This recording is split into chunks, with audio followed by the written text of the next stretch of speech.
ಮಹಾಭಾರತ ಯುದ್ಧವು ಕುರುಕ್ಷೇತ್ರದಲ್ಲೇ ಏಕೆ ನಡೆಯಿತು? ಮಹಾಭಾರತ ಯುದ್ಧವು ಒಂದು ಸಾಮಾನ್ಯ ಯುದ್ಧವಾಗಿರಲಿಲ್ಲ.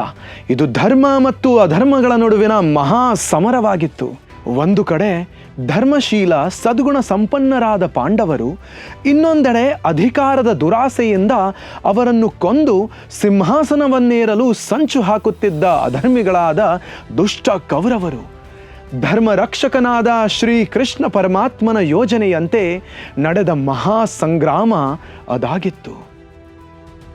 ಭಗವದ್ಗೀತೆಯ ಮೊದಲನೆಯ ಅಧ್ಯಾಯದ ಪ್ರಾರಂಭದಲ್ಲಿ ಧೃತರಾಷ್ಟ್ರನು ಸಂಜಯನಿಗೆ ಕೇಳುತ್ತಾನೆ, ಧರ್ಮಕ್ಷೇತ್ರೇ ಕುರುಕ್ಷೇತ್ರೇ ಸಮವೇತ ಯುಯುತ್ಸವಃ ಮಾಮಕಃ ಪಾಂಡವಾಶ್ಚೈವ ಕಿಮಕೂರ್ವತ ಸಂಜಯ.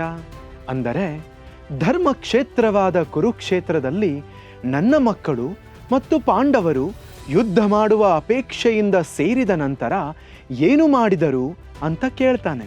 ಧರ್ಮಕ್ಷೇತ್ರೇ ಕುರುಕ್ಷೇತ್ರೇ ಅಂದರೆ ಇಲ್ಲಿ ಕುರುಕ್ಷೇತ್ರವನ್ನು ಧರ್ಮಕ್ಷೇತ್ರ ಅಂತ ಹೇಳಲಾಗಿದೆ.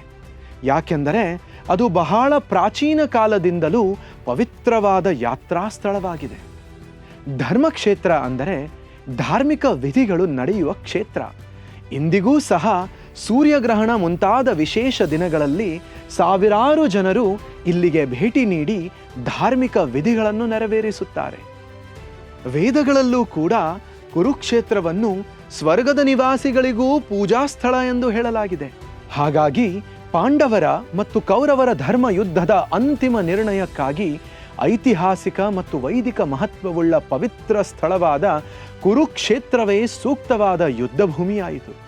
ಇದೇ ಕುರುಕ್ಷೇತ್ರದಲ್ಲಿ ಶ್ರೀಕೃಷ್ಣನು ಯುದ್ಧದ ಆರಂಭದಲ್ಲಿ ಭಗವದ್ಗೀತೆಯನ್ನು ಅರ್ಜುನನಿಗೆ ಬೋಧನೆ ಮಾಡುವ ಮೂಲಕ ನಮಗೆಲ್ಲರಿಗೂ ದಿವ್ಯ ಜ್ಞಾನವನ್ನು ಕರುಣಿಸಿದ್ದಾನೆ.